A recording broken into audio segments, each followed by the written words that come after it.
네, 시온 찬양대 은혜로운 찬양 고맙습니다. 하나님께서 또 영광 받아 주신 줄 믿습니다. 그리고 찬양의 가사처럼 오늘 예배드리는 저와 여러분에게 또 우리 하나님이 큰 은혜 주실 줄 믿습니다. 아멘. 네, 저희가 18일부터 이제 마스크를 제외한 정부의 거리두기 규정이 모두 해제되었고, 또 내일 25일부터는요 취식도 가능하기 때문에 이에 맞추어서 저희들도 5월 첫째 주부터는 코로나 이전의 모든 사역들을 정상적으로 재개하려고 합니다. 모든 교회 공간들과 또 이 교회 문도 다시 다 개방을 할 것이고요, 남녀 여전도 모임을 비롯해서 다음 주부터는 모든 사역들이 정상적으로 재개를 하게 될 것입니다. 단 우리 어르신들의 경우에는 아직도 조금 면역력이 약한 부분이 있어서 좀 조심스러운 면이 있어가지고 어른들, 우리 노년부는 이번 상반기까지는 계속 노년부는 저희가 방학을 하게 될 것이고요, 또 아직은 취식하는 부분들이 그래도 조심스러운 부분이 있어서 한 달 동안은 여전히 또 실내에서는 좀 취식하는 것을 우리 성도님들이 삼가해 주시면, 조심해 주시면 좋겠다 싶습니다. 그리고 실내에서는 무조건 마스크를 착용하셔야 되고요, 그런 만큼 이제 가정에서 그동안 온라인 예배 드리셨던 우리 성도님들도 이제는 또 현장으로 오셔서 또 현장에서 또 하나님이 주시는 은혜 누리시면 좋겠다 생각이 듭니다. 뿐만 아니라 이제 오늘 저녁부터는 저희가 그동안 기도해왔던 부흥회가 이제 시작이 될 텐데요, 이번에 오시는 우리 부흥 강사님인 박대영 목사님은요 말씀을 아주 깊이 있게 또 은혜롭게 전하시는 분으로 굉장히 정평이 나 있는 아주 훌륭하신 목사님이십니다. 몇 시간 참여하신다면 또 하나님께서 예비하신 큰 은혜 주실 줄 믿습니다. 오늘 또 오랜만에 우리 사모님께서, 윤두경 사모님께서 수술 마치신 후에 또 예배에 오늘 참여하셔서 너무 이렇게 좋은데요, 우리 사모님 빨리 회복되시라고 우리 박수로 격려하겠습니다.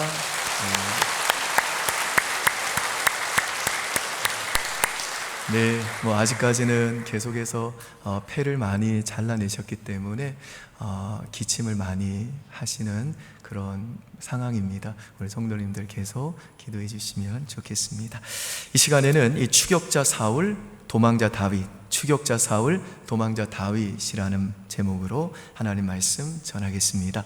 오늘 본문인 이 사무엘상 23장에는요 다윗을 추격하는 이 사울 왕과 그 사울 왕을 피해서 광야와 요새와 숲풀과 숲속으로 이리저리 도망다니는 다윗의 모습이 그려지고 있습니다.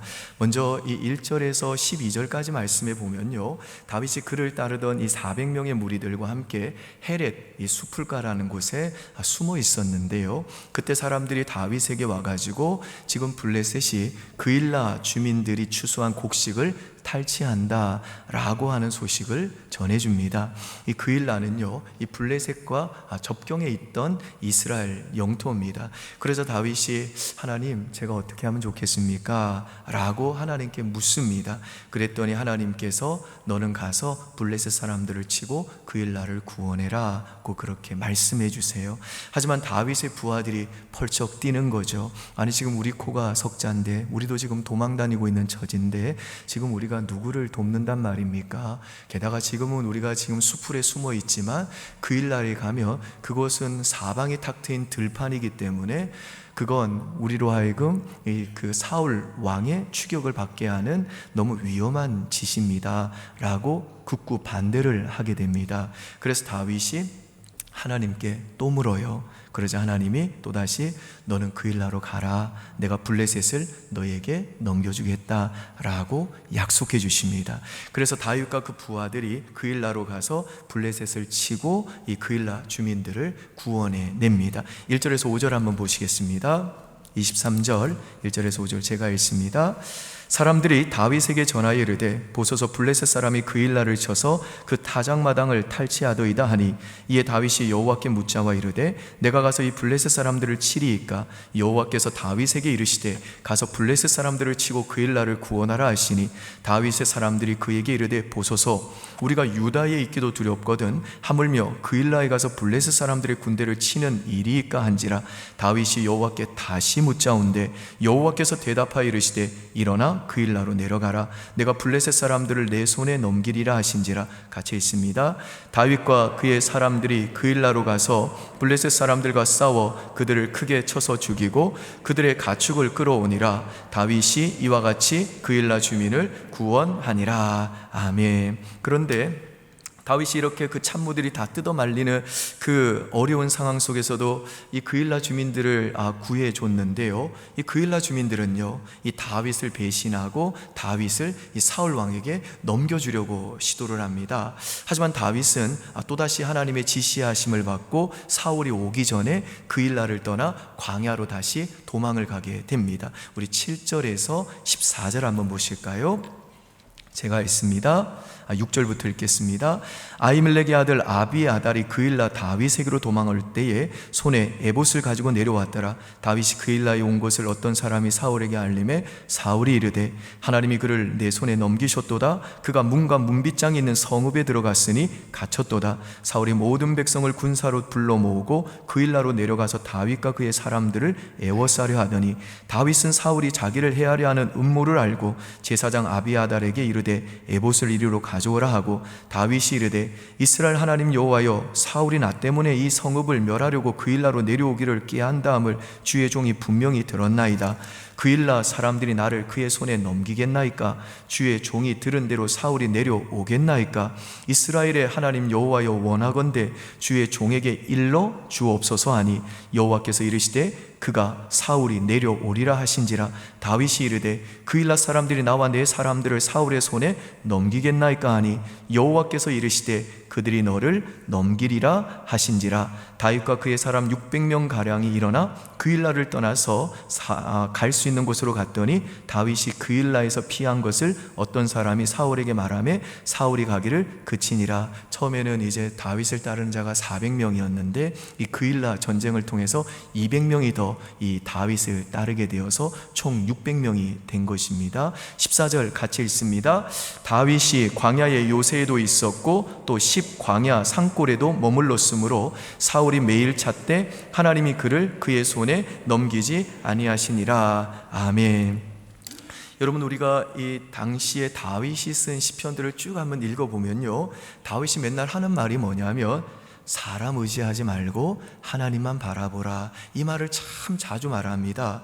이건 뭘 의미하는고 하면 이 사건들로 인해서 다윗은요, 너무 가슴 아픈 일이지만 이게 인간이구나, 인간이란 이렇게 추잡하고 얍삽하고 연약한 존재구나, 인간은 사랑할 대상이지 결단코 의지할 대상은 아니구나, 내가 바라볼 분은 오직 하나님 한 분뿐이구나 라고 하는 이 정서가 다윗의 마음에 깊이 새겨졌다는 뜻입니다. 그러니까 우리 하나님은요, 때로는 그 인간 세계의 그 비정한 현실과 그 인간에 대한 실망과 배신당하는 그 잔인한 그 모진 경험을 통해서 우리들로 하여금 그 인간에 대한 우리의 기대가 다 깨어지게 하시고, 그래서 우리들이 오직 우리가 믿어도 결단코 실망하지 아니할 하나님만 바라보게 하신다는 것입니다.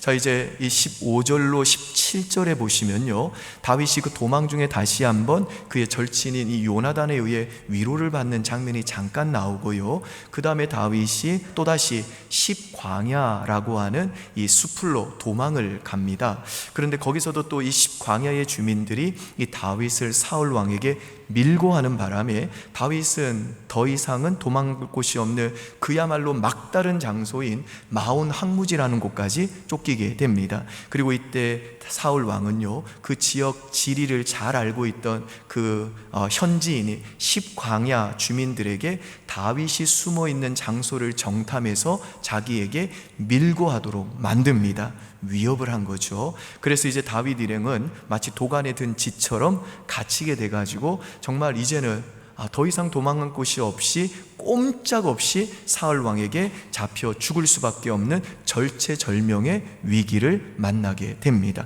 우리 19절로 26절까지 보실까요? 제가 읽습니다. 17절부터 읽을게요. 죄송합니다. 19절부터 읽습니다. 그때의 10사람들이 기브아에 이르러 사울에게 나와 이르되 다윗이 우리와 함께 광야 남쪽 하길라산 숲을 요새에 숨지 아니하였나이까? 그러하온즉 왕은 내려오시기를 원하시는 대로 내려오소서. 그를 왕의 손에 넘길 것이 우리의 의문이이다 하니 사울이 이르되 너희가 나를 궁휼히 여겼으니 여호와께 복받기를 원하노라. 내게 어떤 사람이 내게 말하기를 그는 심히 지혜롭게 행동한다 하나니 너희는 가서 더 자세히 살펴서 그가 어디에 숨었으며 누가 거기서 그를 보았는지 알아보고 그가 숨어있는 모든 것을 정탐하고 실상을 내게 보고하라. 내가 너희와 함께 가리니 그가 이 땅에 있으면 유다 몇천 명 중에서라도 그를 찾아내리라 하더라. 그들이 일어나 사울보다 먼저 시브로 가니라. 다윗과 그의 사람들이 광야 남쪽 마온 광양 아라바에 있더니 사울과 그의 사람들이 찾으러 온 것을 어떤 사람이 다윗에게 아뢰매 이에 다윗이 바위로 내려가서 마온 황무지에 있더니 사울이 듣고 마온 황무지로 다윗을 따라가서는 사울이 산 이쪽으로 가며 다윗과 그의 사람들은 산 저쪽으로 가며 다윗이 사울을 두려워하여 급히 피하려 하였으니 이는 사울과 그의 사람들이 다윗과 그의 사람들을 애워싸고 잡으려 함이었더라. 여러분, 예전에 신창원이라고 하는 사람이 감옥에서 탈주했죠. 이 탈주범이 이제 탈주하자 그때 경찰들이 이 사람 잡겠다고 정말 몇만 명이 동원이 됐습니다.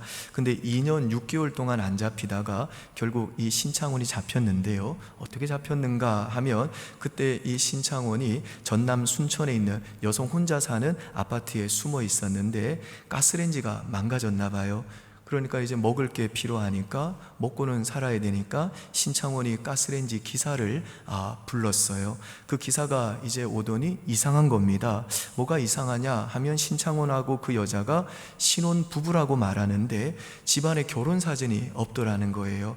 그 당시 순천에서는요, 이 결혼한 젊은 부부들은 그 피아노 위나 혹은 책상 위에 결혼 사진을 꼭 올려 놓았나 봐요. 뭐 서울 사람들이 볼 때는 약간 좀 촌스럽고 또 유치한데 순천은 아마 그랬던가 봐요. 가스레인지 기사가 그걸 본 거죠. 신혼부부라고 그러는데 결혼 사진이 없다는 거죠. 그래서 경찰에 신고를 해가지고 신창원이가 잡혔다는 거예요. 여러분, 그 가스레인지 기사가 이 집안에 결혼 사진 없는 걸 왜 이상하다고 여겼을까요? 순천 사람이니까, 현지인이니까 아는 거죠. 서울 사람이라면요, 그거 몰랐겠죠. 근데 그 가스레인지 기사는 현지인이니까 그 동네 분위기는 대부분 결혼한 신혼부부는 결혼 사진을 집안에 둔다라는 걸 알고 그래서 이상하다, 그리고 이상하다로 끝나지 아니하고 신고를 했다라는 겁니다. 그래서 그때요, 이 신창원이 잡히고 난 다음에 한국의 사진관들이 난리가 났습니다. 부부들이 다시 결혼 사진 찍고요, 집안에 막 두고 하는 일들이 있었다는 거죠. 아무튼 현지인이 밀고 한다는 건 이렇게 무서운 겁니다. 마찬가지로 지금 그 동네에 개구멍이 어디 있는지, 몇 개 있는지, 어디가 막다른 골목인지 다 아는 그 현지인들인 그 십광야 주민들이 사울의 지시를 받고 그렇게 다윗이 있는 곳을 차단해가지고 밀고를 했기 때문에 이제 다윗은요, 진짜 더 이상 도망갈 데가 없는 꼼짝없는 상황에서 이제 사울에게 잡혀 죽을 수밖에 없는 신세가 되어 버렸다는 겁니다. 그런데 이런 상황에서도 하나님이 기가 막힌 방식으로 다윗을 도와주십니다. 우리 27절과 28절 보실까요? 29절까지 한번 같이 읽습니다. 시작.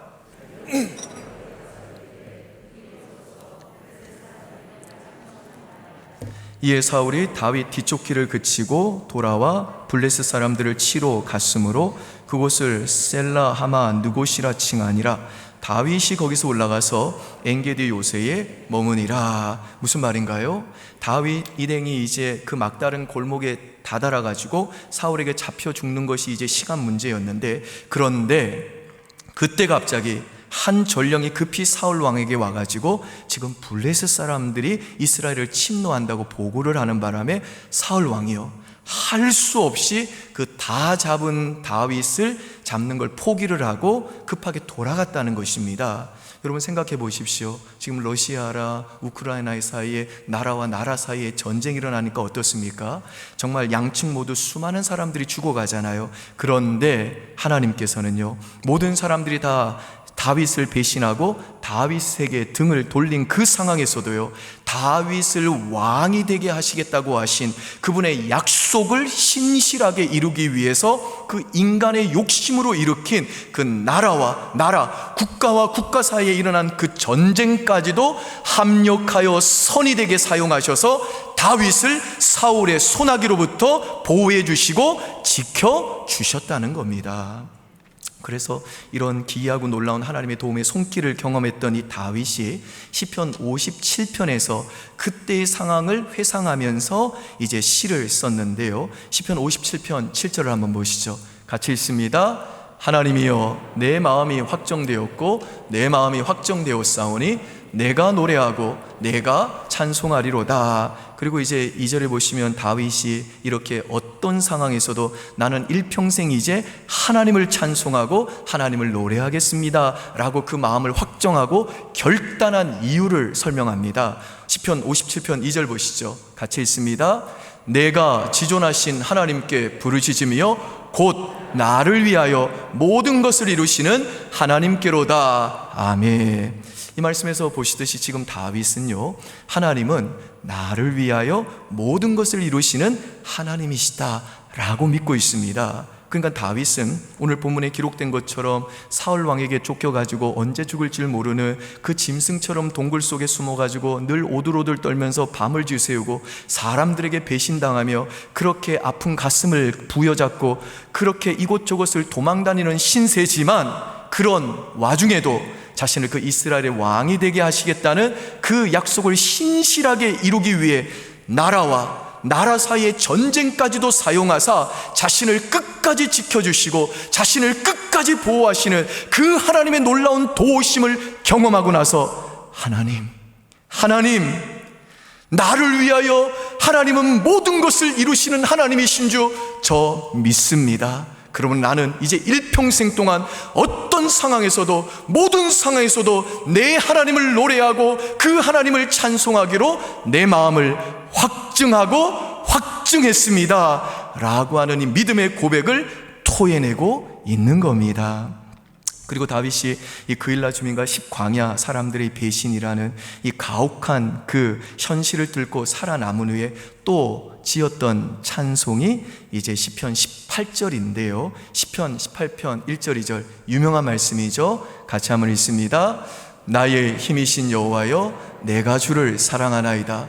여호와는 나의 반석이시요 나의 요새시요 나를 건지시는 이시요 나의 하나님이시요 내가 그 안에 피할 나의 바위시요 나의 방패시요 나의 구원의 뿌리시요 나의 산성이시로다. 그러니까 무슨 말입니까?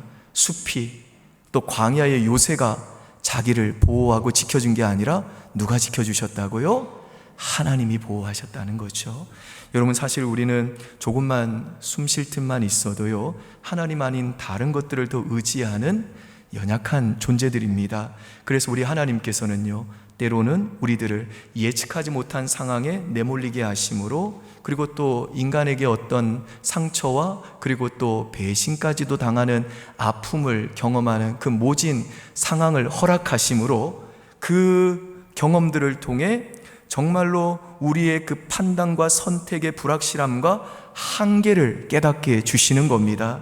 그래서 내가 이 상황에서는 이렇게 하면 될 줄 알았는데, 내가 이런 판단을 내리면 내가 이 상황을 벗어날 줄 알았는데, 그렇지만 내 뜻대로 되지 않는 그런 도대체 종잡을 수 없는 그 인생의 경험 속으로 정말 예측하지 못하는 상황에 우리를 내몰아 가심으로 내가 내린 판단, 내가 하는 생각, 내가 하는 모든 결정 가지고는 나의 삶의 안위를 결단코 내가 담보할 수 없다라고 하는 이 사실을 철저하게 확인시켜 주십니다. 그리고 그렇게 나의 인식의 한계가 드러나고 내 판단이 판판이 깨어지는 그 예측할 수 없는 모진 아픔과 경험 속에서 하나님은요, 비로소 저와 여러분의 입술로부터 하나님만이 나의 도움이시고 나의 힘이시고 나의 방패시고 나의 피할 바이시고 나의 구원할 뿌리시고 나의 산성이시고 하나님만이 내가 믿고 의지하여도 절대로 나를 실망시키지 않을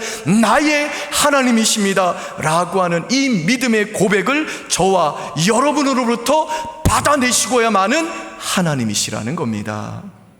그리고 그런 예측할 수 없는 상황 속에서 우리는요, 비로소 우리의 인생의 그 허무함과 덧없음을 자각하게 되고, 인간이라는 것은 사랑할 대상이지 결단코 의지할 대상이 아니라는 것을 깨닫게 하시고, 또 우리의 어리석음과 우리의 한계를 겸손하게 인정하게 하심으로, 내 인생에서 유일하게 내가 확신할 수 있는 한 가지는 나를 사랑하사 그 아들까지라도 십자가에 내어주시기까지 나를 건져주시고 구원하신, 날 사랑하신 하나님만이 내가 의지할 유일한 나의 도움이시라는 것, 이것밖에는 내가 인생을 살아갈 때 주님 앞에 서는 그날까지 내게 확실한 게 없구나 라는 이 고백을 토해내면서 분초마다 저와 여러분들이 하나님을 의지하는 이 복된 신앙의 자리에 세우고야 마시는 하나님이 바로 저와 여러분이 믿는 하나님이시라는 겁니다. 아멘이시죠, 여러분? 아멘.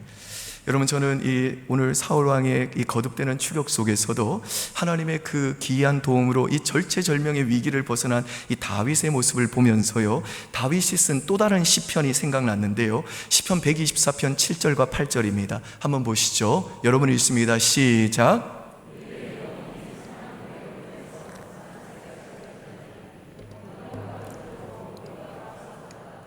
우리의 도움은 천지를 지으신 여호와의 이름에 있도다. 아멘. 여러분이 사냥꾼의 올무에 걸린 새는요, 살 가능성이 거의 제로입니다. 그 이유가 뭐냐 하면, 일단 올무 자체가 저절로 풀리는 게 아닙니다. 또 새는요, 본능적으로 날개짓을 하지 않습니까? 그런데 새가 올무에 들어가면요, 또 이렇게 본능적으로 날개짓을 하게 되는데, 하면 할수록 더욱더 수렁에 빠지듯이 더 강하게 그 올무에 걸리기 때문에, 올무에 딱 걸렸다 그 새는요, 이 벗어나기가 불가능한 겁니다. 그런데 지금 다윗이 고백하는 게 뭐냐면, 자기가 자기를 추격하고 잡아 죽이려고 하는 그 사냥꾼인 사울 왕의 올무에 빠진 새 같은 신세였는데 그 올무에서 벗어났대요. 왜요? 하나님의 도움 때문에 벗어났대요. 우리의 도움은 천지를 지으신 여호와의 이름에 있도다.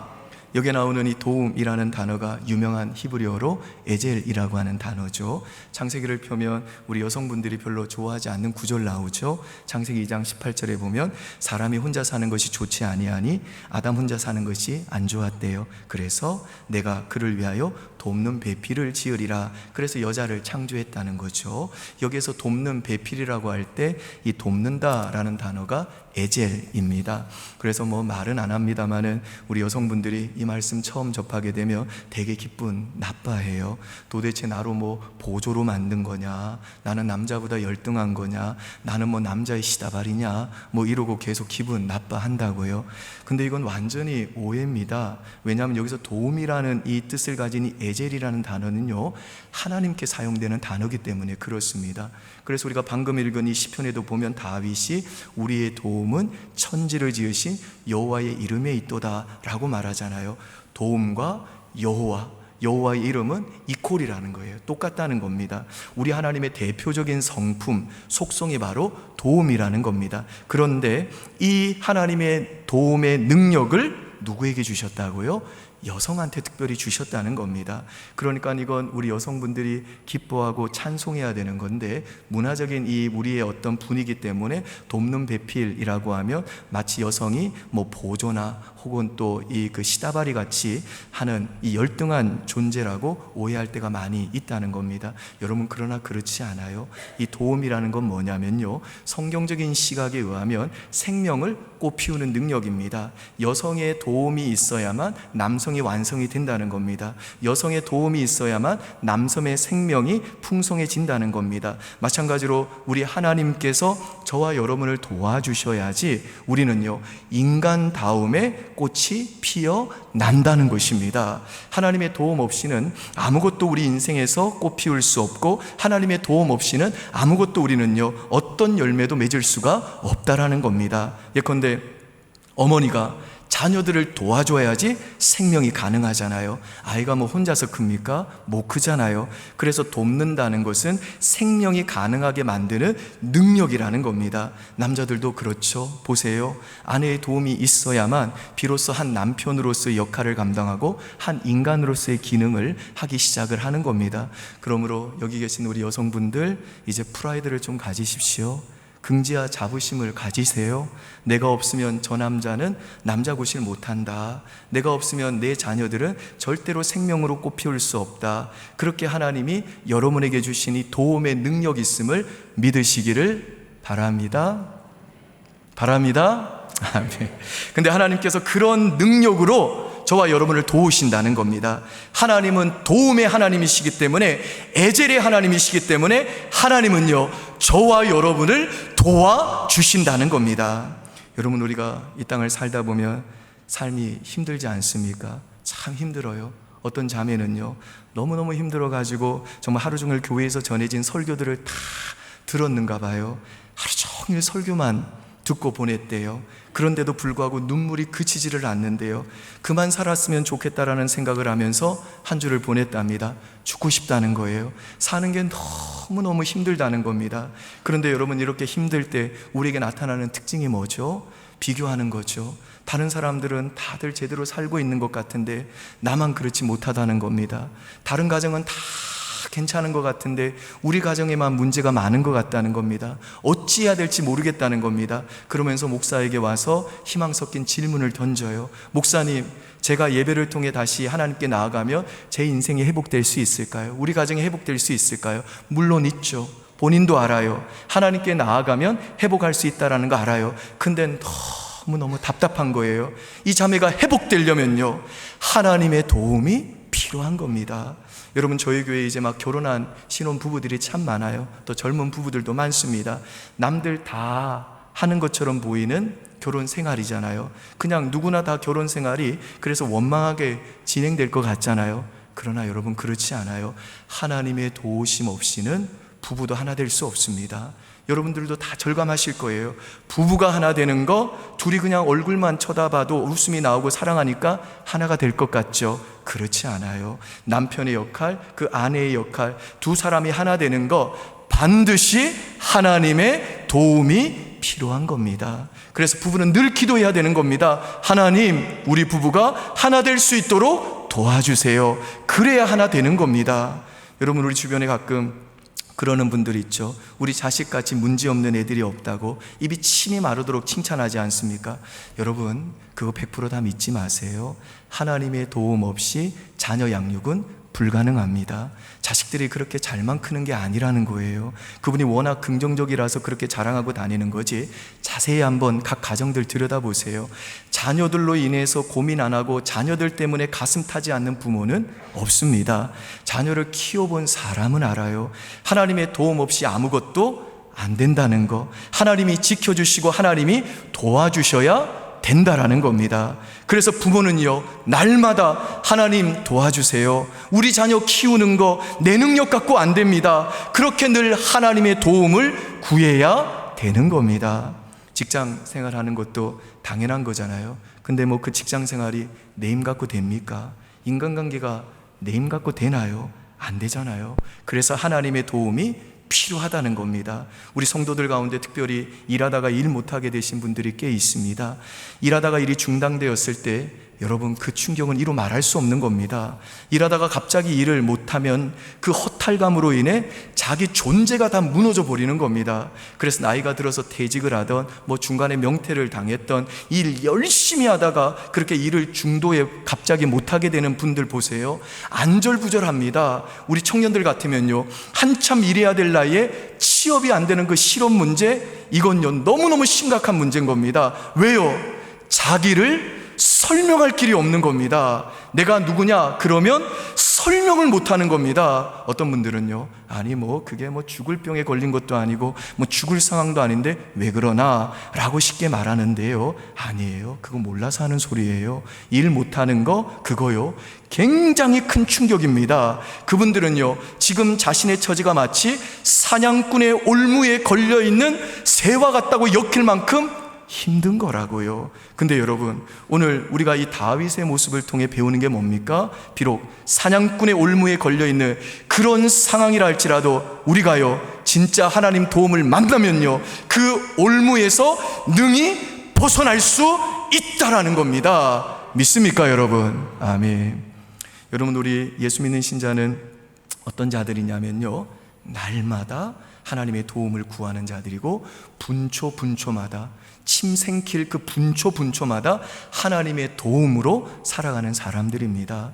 여러분, 이스라엘 백성들 한번 보십시오. 사무엘상 7장에 보니까요, 블레셋이 쳐들어왔잖아요. 그런데 하나님의 도움으로 그들을 물리치고 승리했습니다. 그래서 사무엘과 이스라엘 백성들이 사무엘상 7장 12절에 보니까 여호와께서 여기까지 우리를 도우셨다면서 돌비석을 세워놓잖아요. 그게 에벤에셀이죠. 에벤에셀이 뭐죠? 도움, 에젤, 돌, 에벤. 그래서 에벤 에셀하면 도움의 돌이 되는 겁니다. 무슨 얘기인가요? 우리나라가, 우리 민족이 여기까지 생존해 오고 여기까지 올 수 있었던 이유가 뭐냐? 하나님의 도움 때문이라는 겁니다.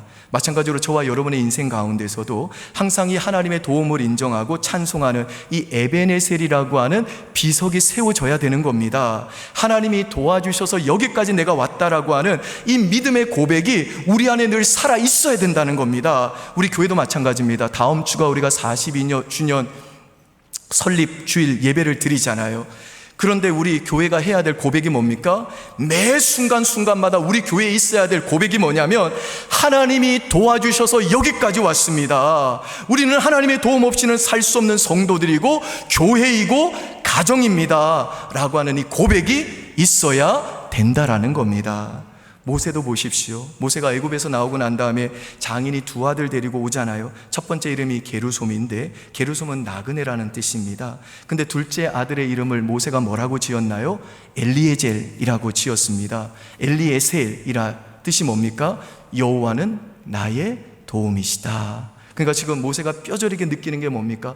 80평생 살고 보니 그가 뼈저리게 느끼는 게 뭡니까? 출애굽이 가능했던 이유가 뭐예요? 바로의 칼에서 우리를 구원하고 우리 가정을 구원하고 우리 민족을 구원했던 힘이 어디에 있다는 거예요?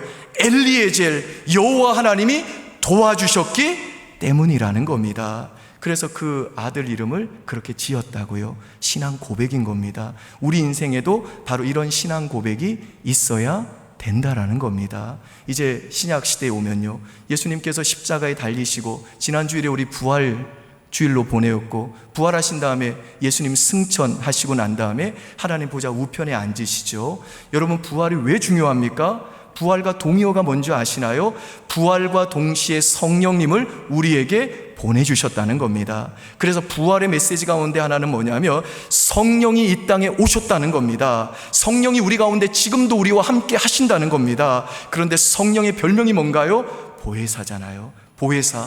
요한복음 14장 6절 보니까 내가 아버지께 구하겠으니 그가 또 다른 보혜사를 너희에게 주사 영원토록 너희를 고아와 같이 버려두지 아니하고 너희와 함께 있게 하리라. 보혜사 성령이 영원토록 우리 성도들과 함께, 우리 교회와 함께 해주신대요. 그런데 그 보혜사가 헬라어로 뭐냐? 파라클레토스라고 하는데, 파라는 옆에 있다, 그리고 클레토스는 도와준다라는 뜻입니다. 그러니까 성령님은요, 항상 우리 곁에서 우리를 떠나지 않고 우리가 침 생길 분초마다 그 순간마저도 우리를 놓치지 않고 우리를 붙잡아주고 우리를 도와주시는 하나님이시라는 겁니다. 그래서 우리는요, 성령 없이는 살 수가 없는 존재들인 겁니다. 우리는요, 성령께서 주시는 도움을 받고 살아가는 존재들이라는 겁니다. 여러분, 우리가 어려움 당할 때나 큰 수술 같은 거 받을 때 또 시험 앞에 두고 맨날 암송하는 구절이 뭐죠? 이사야서 41장 10절이잖아요. 두려워하지 말라, 내가 너와 함께함이라. 놀라지 말라, 나는 내 하나님이 됨이라. 내가 너를 굳세게 하리라. 그 다음에 뭐라고 하죠? 참으로 내가 너를 도와주리라.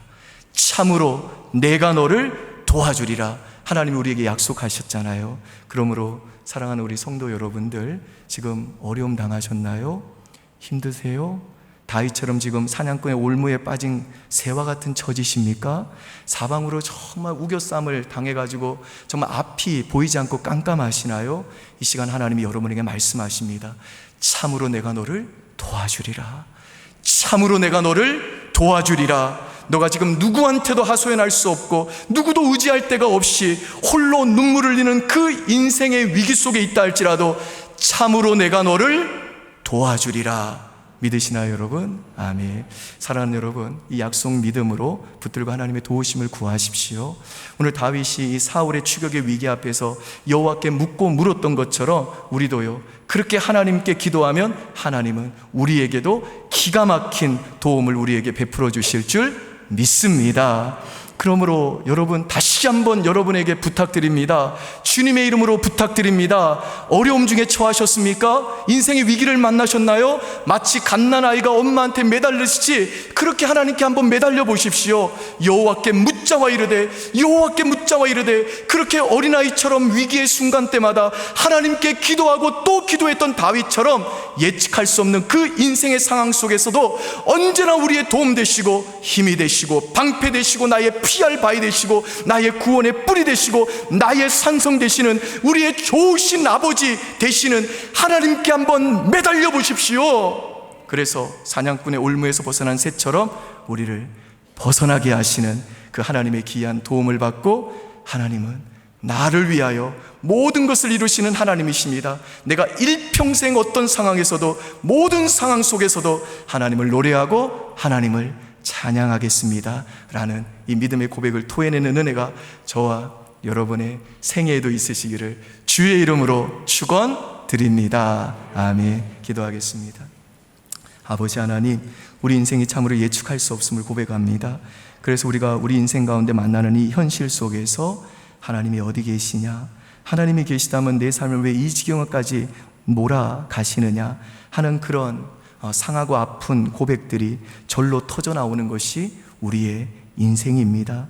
그리고 그 상황 속에서도 우리는 우리의 방법과 방식을 고집하고, 그래서 그걸로 그 인생을 극복해 보려고 몸부림치지 보지만 결국 우리들을 기다리고 있는 것은 사람에 대한 실망과 허무와 인간의 그 배신으로 인한 상처와 우리 자신을 지킬 수 없는 삶의 결과임을 또한 고백합니다.